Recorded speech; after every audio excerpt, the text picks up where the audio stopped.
జాతీయవాద జర్నలిజానికి అసలైన వేదిక నేషనలిస్ట్ హబ్ ని సబ్స్క్రైబ్ చేసుకోండి. నోటిఫికేషన్స్ కోసం బెల్ ఐకాన్ పై క్లిక్ చేయండి. నమస్తే. ఎలక్టోరల్ బాండ్ల వినియోగాన్ని విమర్శించేవారు త్వరలో పశ్చాత్తాపడతారని భారత ప్రధాని నరేంద్ర మోదీ అన్నారు. బాండ్ల రద్దు చూసి ఆనందిస్తున్న పార్టీలు, వ్యక్తులు రాబోయే రోజుల్లో బాధపడతారని తెలిపారు. ఏ వ్యవస్థ కూడా పరిపూర్ణంగా ఉండదని, లోపాలు లేని వ్యవస్థలు కూడా ఉండవని, కానీ ఎప్పటికప్పుడు వ్యవస్థలను మెరుగుపరుచుకోవాలన్నారు ప్రధాని. ఎలక్టోరల్ బాండ్ల వల్ల బీజేపీకి ఎదురుదెబ్బ తగిలిందని అంటున్నారు. ఏ విధంగా ఎదురుదెబ్బ తగిలిందో ఒక్కరైనా చెప్పగలరా అని ప్రధాని నరేంద్ర మోదీ ప్రశ్నించారు. ఎదురు దెబ్బగా చూడటానికి ఏమీ లేదని తేల్చి చెప్పారు.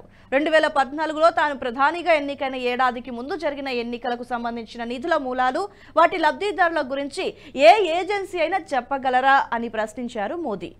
ముఖ్యంగా పార్టీలకు నిధుల రాక గురించి తెలిసిందంటే కేవలం ఎన్నికల బాండ్ల వల్లేనన్నారు మోదీ. ఆ ప్రభుత్వమే ఎలక్టోరల్ బాండ్లని ప్రవేశపెట్టింది. ఎలక్టోరల్ బాండ్ల కారణంగానే ఇప్పుడు నిధుల మూలాలని కనుగొనగలుగుతున్నామని ప్రధాని మోదీ అన్నారు.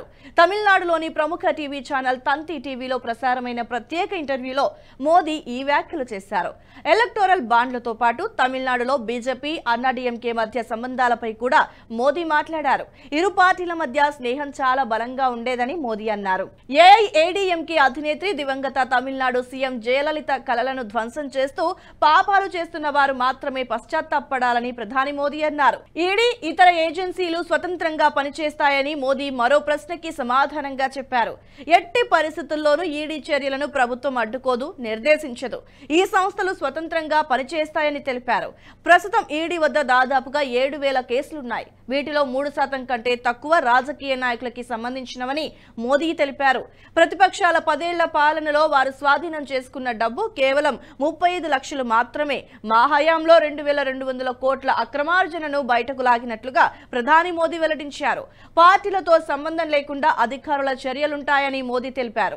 ఈడీ సొంతంగా ఏ కేసును ప్రారంభించదని, వివిధ విభాగాలు ముందుగా కేసులు నమోదు చేయాలి, ఆ తర్వాత ఈడీ చర్యలు తీసుకుంటుందని మోదీ వివరించారు.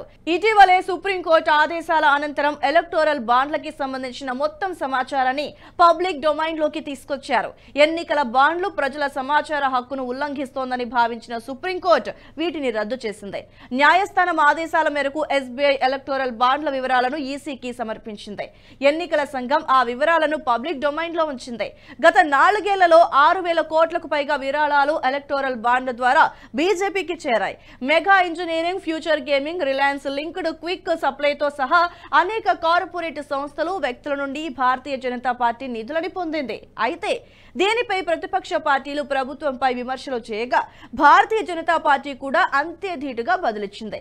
కాంగ్రెస్ పార్టీ ఈ బాండ్ల ద్వారా 1,123 కోట్లు అందుకుందని, విరాళాలు స్వీకరిస్తూనే ఇలా డబుల్ గేమ్స్ ఆడటం అవసరమా అని బీజేపీ నేతలు ఎదురు ప్రశ్నిస్తున్నారు.